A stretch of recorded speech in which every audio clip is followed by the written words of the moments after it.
Hey guys, welcome back. BDC Care here. We're back with our weekly recap of all things Injustice. This is for the week of March 9th, 2023. The current character challenge is Flashpoint Batman. That is a 1 week repeat. The required characters to complete the challenge are Catwoman, Nightwing, and Joker, who, if you're looking at the lowest tier you can get them all at, are bronze, and silver, respectively, all available for direct purchase in the store. Mm-hmm. So his passive is Dark Justice, which is Batman's special attacks turn off all aspects of healing. Flashpoint characters on Batman's team have a chance to deal increased crit damage.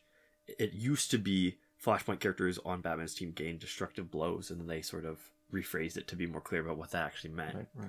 He's got 1,500 health, 1,500 attack, 1,300 health. And it was last available on the 12th of May, 2022. Yeah. That's the best. Out of all the Flashpoint characters who all have high stats to start, he's got the best, the way we like it the best, where it's the distribution of stats towards attack. Yeah. So he's got top tier high stats. I like to be able to say that unequivocally. He's got really top tier stats.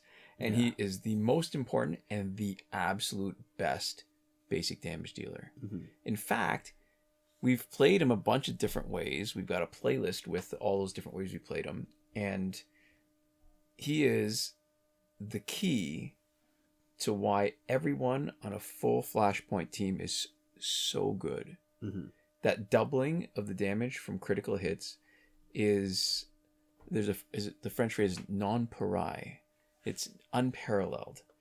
So he's also the only Flashpoint character that is great on his own. Aquaman and Deathstroke, they can be okay on their own, but they become great with Flashpoint Batman. Mm-hmm. And so let me give you a slightly controversial opinion. On a full Flashpoint team, I think Deathstroke is the best character because his potential to generate so much damage on either Special 1 or a basic tap attack combo ender is really boosted by everybody, and he gets the benefit of Flashpoint Batman's passive of the boosted crit damage, just like all the Flashpoint characters do. Mm. And those extra bits make Deathstroke the best on that team, but by himself, he's no good.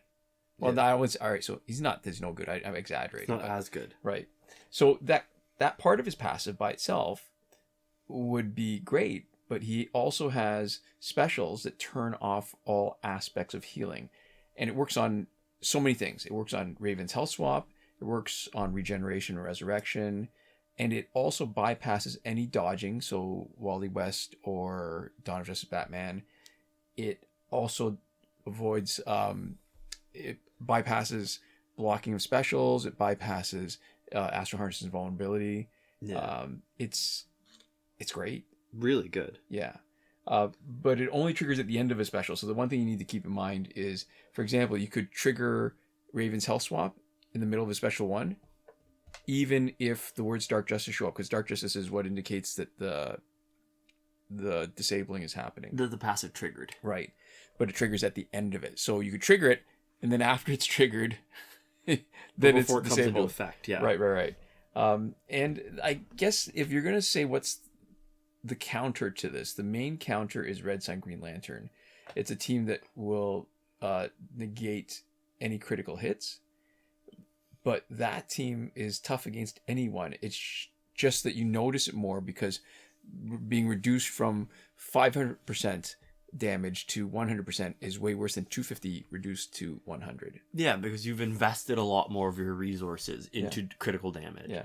So it's basically getting undercut more. Right. You're taking like a god level team that does huge damage output, and you're reducing it to regular team as opposed to taking a good team or a great team and reducing it to like a regular team or a worse team. Yeah. Oh, and like I said, we've got a playlist of Flashpoint Batman teams. One other thing, it's not Phantom Zone now, but I really like him a lot for Phantom Zone. If you give him Gauntlet, it makes it really easy to satisfy the Steel Health and the basic damage attack task. Basic attack damage tasks for Phantom Zone, because the gauntlets will multiply the amount that's the heat steel health and the what do you call it? Because it gives it to both your teammates. And the what am I even thinking now? because he's got the passive that lets him do more damage. It doesn't cost you as much if you use up one gear slot because you can still have a huge amount of basic damage output. Yeah. Yeah. So there we go. This is the 146th week of a repeating pattern that started in May of 2020. That's 3 complete runs of 43 characters and 17 weeks into that 4th cycle, with next week being Jon Stewart, Green Lantern. So there is 43 characters in the cycle. I just noticed the way you phrased it. You're so confident now because it's been happening so long. Instead of qualifying by saying if the pattern holds, you're really like right there. Next week is gonna be. Yeah. I think that's fair to say. Yeah. So there are 43 characters in the cycle. 23 challenge characters that were available at one point are now seemingly out of the cycle, out of rotation, and unavailable. Soon it'll be 3 years. That's true. Yeah.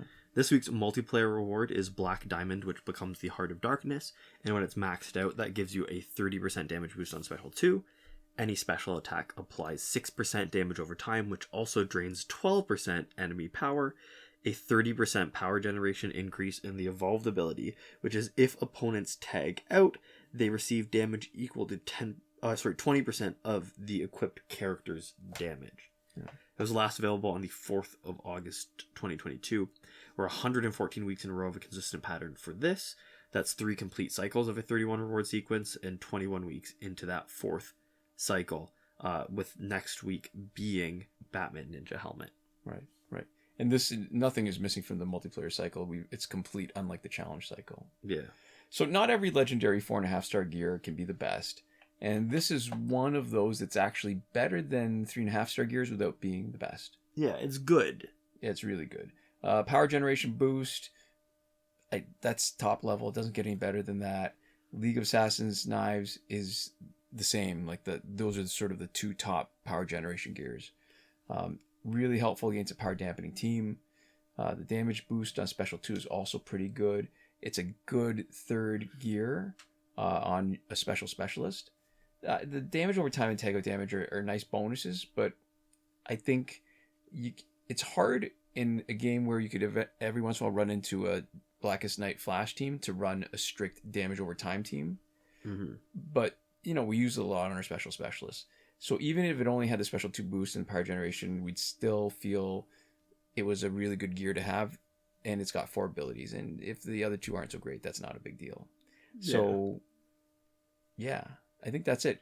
And the reason why it's so good against power dampening team is that if you do the Tantu Totem, Master's Death Card, and this, even against a power dampening team, maybe you come in, you get like 1 combo, and you'll get where you need to go. Mm-hmm. So there we go. Moving on to the store.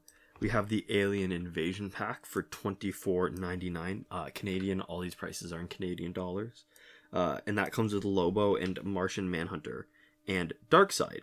So this is sort of the worst of each of these characters in terms of like the different versions of them that are available. 2 of them are challenges.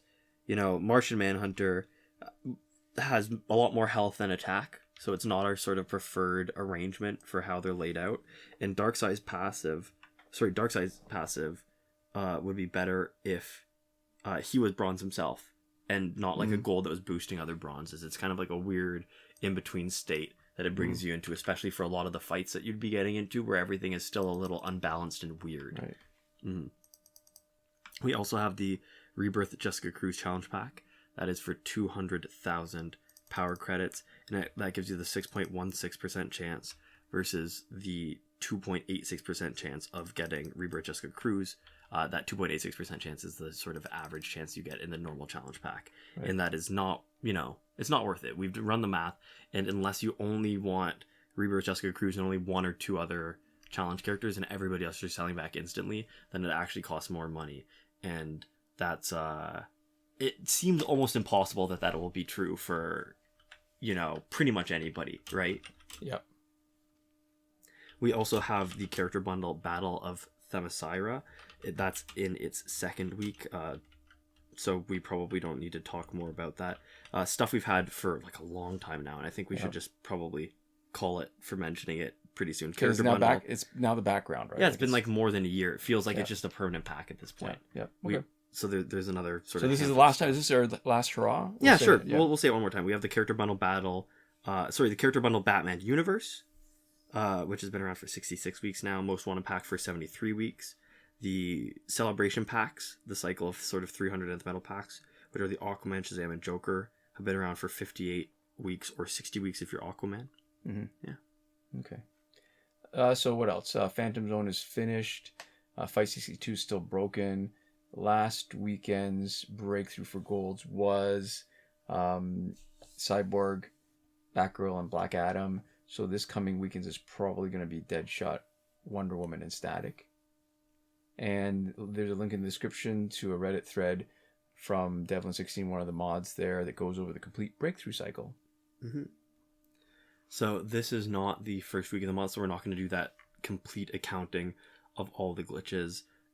You can always check the playlist that we have on our channel or linked in the in the top right corner of this video. I guess the only sort of thing, and we'll probably mention it for the next little while, just while it's new, if you've missed the last few videos, or if you're wondering what's going on, it looks like the challenge reset and the Phantom Zone reset are not working because there's a problem with Google Play Cloud Save. Right, the incompatibility, and there has not been a bug fix yet that we've seen that's been pushed through to fix that. Yeah, and hopefully they fix it before we've said it enough times that it's well known, that it's not news anymore. Hopefully it stays news until it gets fixed. Right.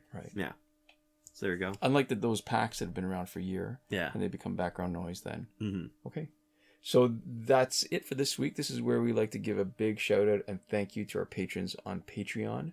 I used to stumble over that. I used to have trouble because there's a different rhythm, or whatever you call it, the rhythm to the words. Mm-hmm. And I would want to say one the way I did the other. And if I was good enough to say patrons on Patreon, just something like that. I used to, so I'm getting really good now. So thanks to our patrons on Patreon. That's Korey Ashcraft, supporting us at the highest tier last word.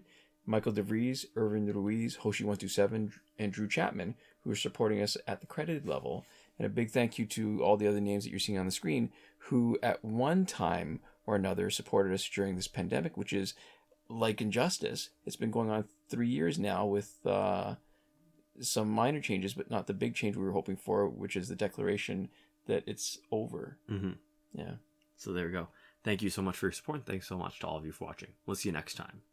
Komoda.